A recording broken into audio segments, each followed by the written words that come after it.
Hi friends! இன்னைக்கோட video பார்த்தீங்கன்னா, இந்த பூஜா கூட போட்டுட்ருக்கேன். அத தான் உங்ககிட்ட நான் ஷேர் பண்ண போறேன். இப்ப பார்த்தீங்கன்னா, 5½ அடியில இந்த கிரீம் கலர் வயர் வந்து எடுத்திருக்கேன். எடுத்து அது அழகா இந்த 6 நாட் வர்ற மாரி போட்டு முடிச்சாச்சு. அதுக்கப்புறமா வந்து பார்த்தீங்கன்னா, 5½ அடியில 12 wire red colour wire cut பண்ணி, அதுக்கப்புறம் குமிழ் வர்ற மாரி அந்த ஷேப்க்கு நம்ம போட்டு முடிச்சிரணும். அதுக்கப்புறமா பார்த்தீங்கன்னா, இன்னொன்னு 5 அடியில இன்னொரு வயர் ஒரு 6 வயர் எடுத்து 12 வயர் எடுத்து திரும்பி அடுத்து குமிழ் வர்ற மாதிரி போட்டு முடிச்சிரணும். இது வந்து ஃபுல் வீடியோ வந்து நம்மளோட இதுல போட்டிருப்பேன்.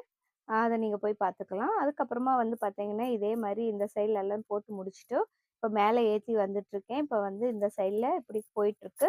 மெயினா மேல வந்து ஏத்தம்போது ஏணிப்படி முடிச்சு தான் போட்டு கன்டின்யூ பண்ணிட்டே இருக்கேன். இப்ப கரெக்ட்டா ஏணிப்படி முடிச்சு வந்துருச்சு. இப்ப ஏணிப்படி முடிச்சு எப்படி போடுறதுங்கிறதும் சொல்லிர்றேன். மெயினா வந்து பார்த்தீங்கன்னா